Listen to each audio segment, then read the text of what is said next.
Hey everyone. Okay, so I'm so excited for today's episode because I have actually had a few teachers that I've been working with ask me about the difference between setting goals and setting intentions. But before I do that, I just want to explain a little bit about my channel. So I was a teacher for 22 years now. I've come out of that space to become a mindset coach for teachers and anyone else who needs mindset coaching, since I coached my own mindset for like 12 years and continue to coach it. And I am breaking into the motivational speaking space. So I just want to say I spoke at a school on Friday, which was like 2 days ago. And it was amazing. I had so much fun meeting all the teachers at the school and giving my talk about mindset. So yeah, so watch this space. I can't wait to continue to move into the motivational speaking space. I love it, love it, love it. All right.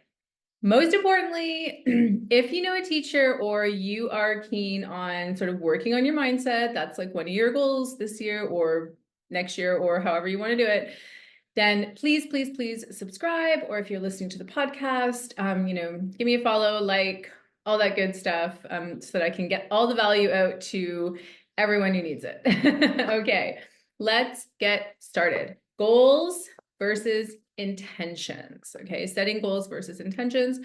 So this video actually came to me when I was reading an article about how very like conscious millionaires, like very like wealthy people who put tons of value out into the world, that they are big intention setters. And I've read about segment intending from this amazing book by Abraham Hicks. And also I have a mindset guide for teachers that I will pop into the notes below if you want to grab that and join my community. And in that guide, there are intentions for teachers that you can say on a regular basis. But let's get started.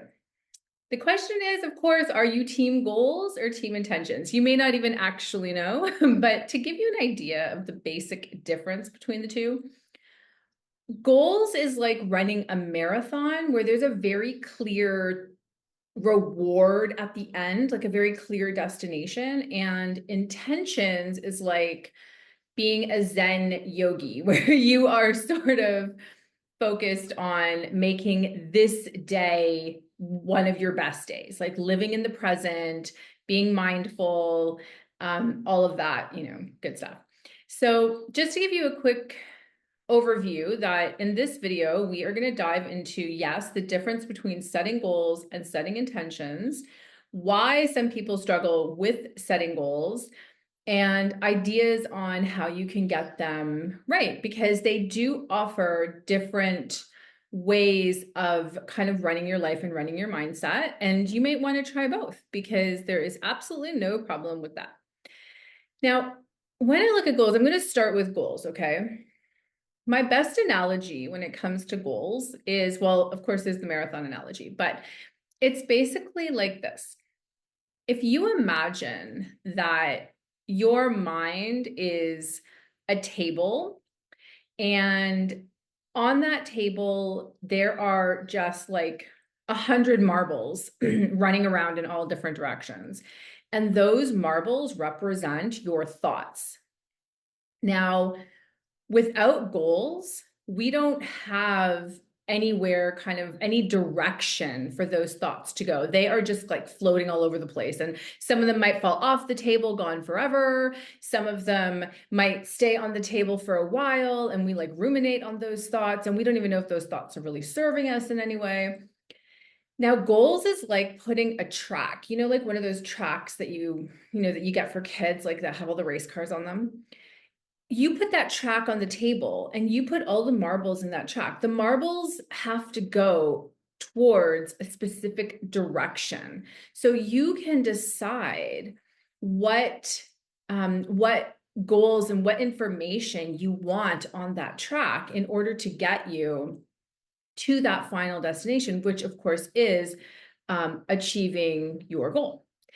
Now, why don't people set goals, or why are so many people kind of scared of setting goals? I know for teachers, I know for me, like as teachers, I think sometimes we are very locked in our identity of being a teacher. We don't really think that there's any possible direction for us to go outside of teaching, but maybe you have, once you build your skill set, you're like, actually, I would love to like speak to other teachers about this concept. I would love to be able to become an expert on this. I would love to, to learn more about counseling kids or social and emotional wellness or mental health strategies for kids or, that sort of thing. Those are like goals that you can set for yourself to take a direction of where you want your life to go.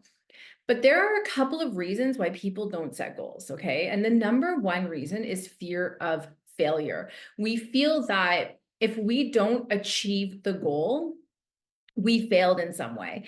And that could be it's like the furthest thing from the truth. It's because I don't like the word failure. I look at failure as like even fear. I forgot to give you the analogy for fear, right? Which I'm pretty sure is from Zig Ziglar or Jim Rohn. I can't remember which one. I should actually look at that.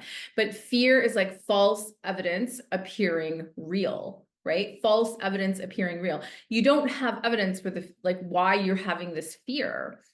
You could always go back and revisit the goal. Why not? Like, so you didn't make it by December of 2024. Okay, so now the goal is going to move the location to like, I don't know, June of 2025, whatever.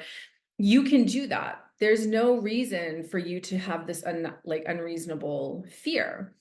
And the strategy for this fear is breaking down your goal into small, achievable milestones. Okay, so you look at what would be one thing I could do to get me closer to this goal? What would be one thing I could learn to get me closer to this goal? What kind of podcast could I look at? What YouTube videos could I look at or watch? What people could I follow to help me get closer to this goal? Like what people are already at the point where I want to be. Okay. And by putting those tiny little manageable steps in, you don't get the overwhelm, which is point number two about why people don't set goals. They get overwhelmed with like, it's too much. It's too much to focus on. It's too much to do, right? But that is because you've set too many goals. So ideally, you want to have maybe like 2 to 3 goals to focus on. And if you've got a big goal, especially, you can break that down into manageable steps and focus on one thing at a time, especially for like us as teachers. We have so many other things going on that if we had too many goals to focus on, like we just give up on all of them. That's normally it's how a lot of people operate. But if we just did like maybe 1 or 2 goals and focused on trying to kind of get in towards that direction, like how can I get closer to that goal? Then it doesn't seem so overwhelming at that time because you're using like a bite-sized approach, right? It's like you're not eating the pizza all at once. You're making slices. So when you make slices, then it's way more manageable. You can absolutely move towards the goal that you want. And you might even start changing the goal. You might be like, actually, oh my gosh, like now that I'm realizing that this is the goal, I kind of think this might be the goal. And like, as you start to think about it, you're like, okay, let's change it. And you are well within your right to change it. People think, oh, you can't, change your goals. Of course you can. So the third reason that people don't write down their goals is they don't know where to start, right? And my advice to that is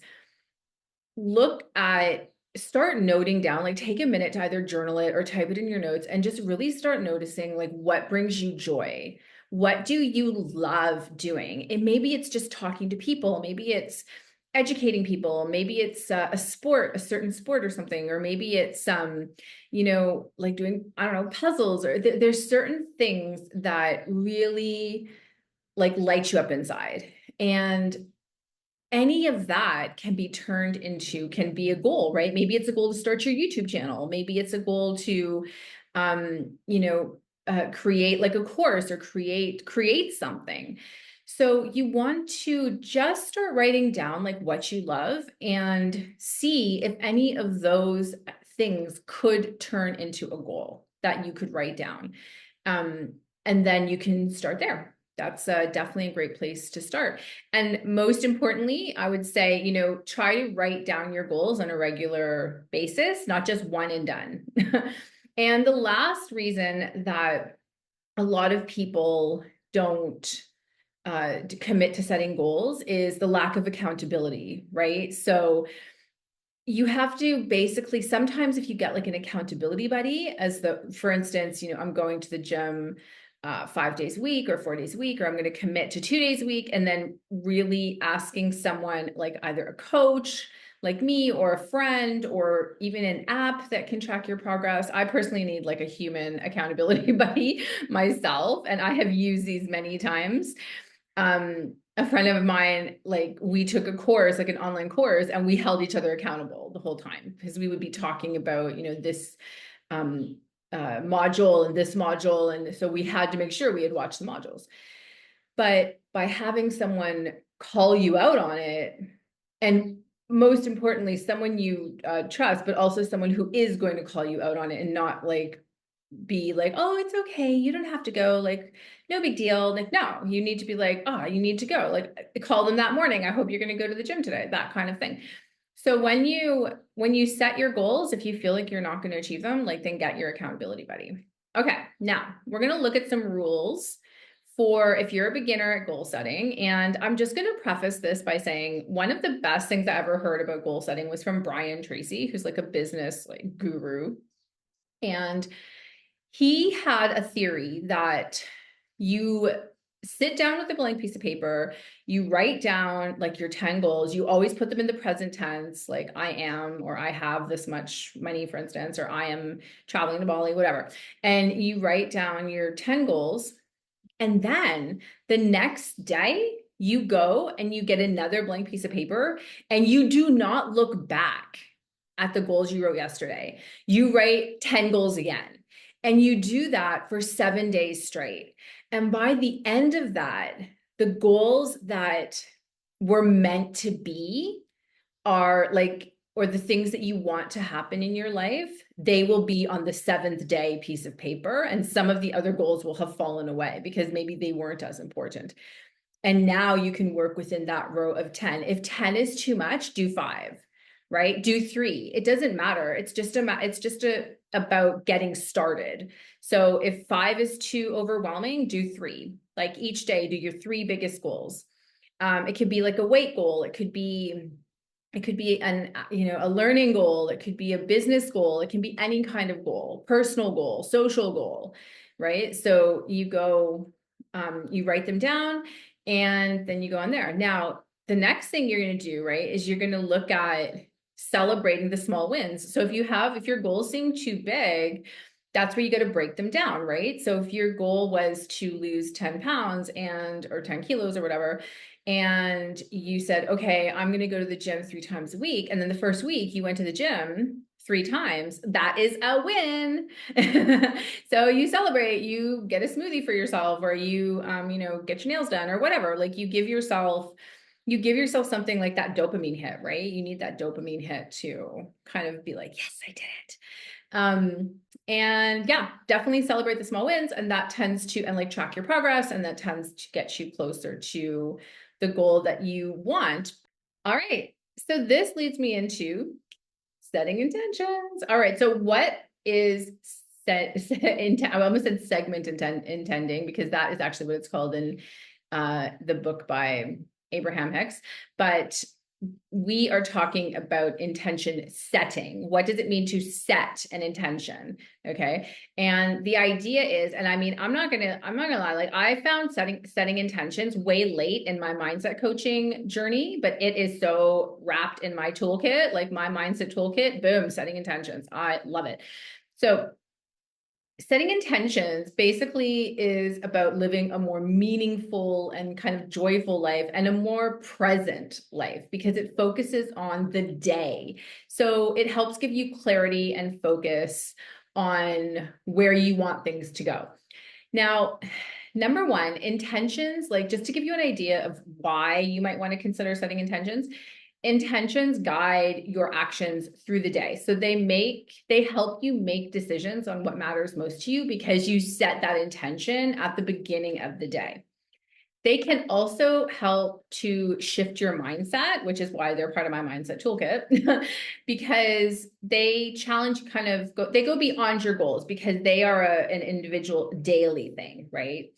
And I just wanted to give you, so as I said, I have a teacher mindset guide, and in there I've got like intentions for teachers. So just a few of those intentions, just to give you an idea of sort of um, what an intention looks like. You always start with, and you can, I mean, obviously write these down. You always start with today I intend to, okay? So for example, I intend to surround myself with positive people as far as possible. I'm just gonna read the top 5.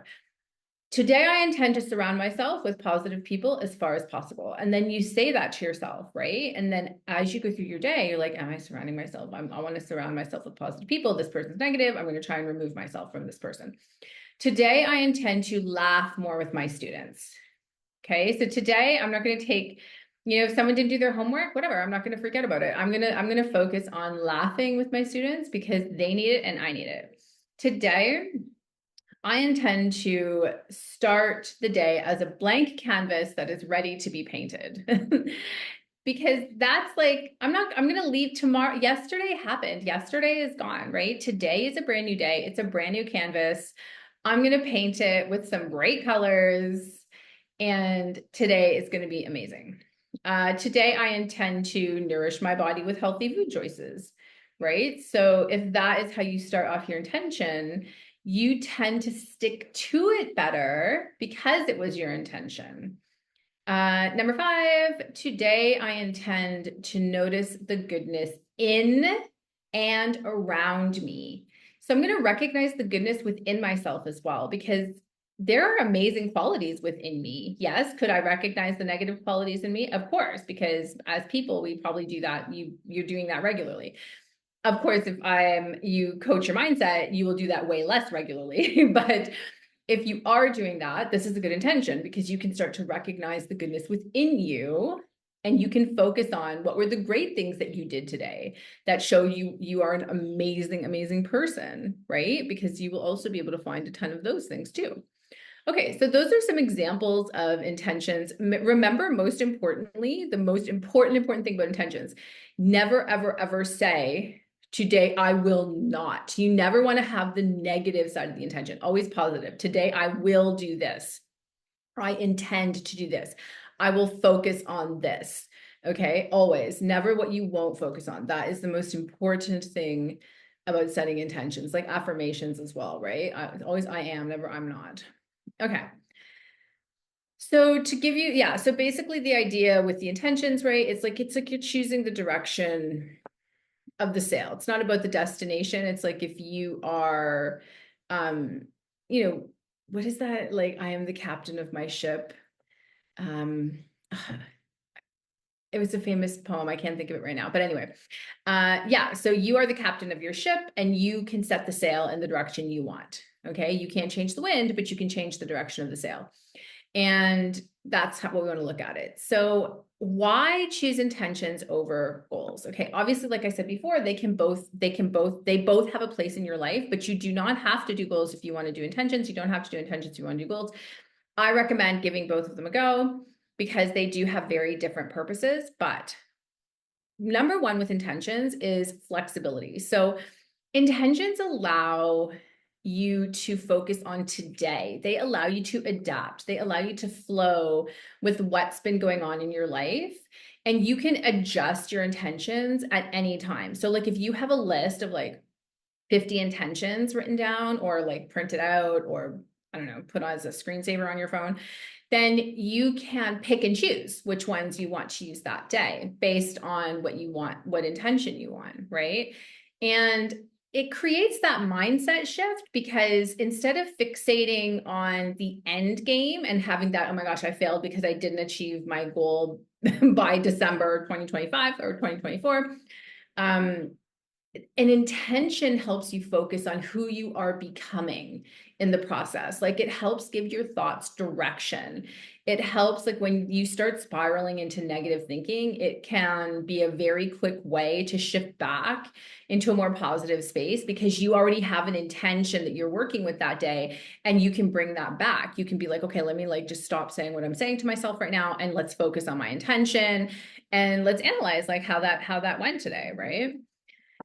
Yeah, so that's the power of intention, right? It helps to reprogram the subconscious mind as well, of course. And if you do also know, I just want to put in a little space here for habits, right? Because whether you're setting goals or intentions, habits are definitely something you want to look at too. Are there specific habits that you would like to shift? And what are the kind of the first steps you can take in shifting those habits? Because sometimes we need to shift a few habits in order to get us to achieve our goals, right?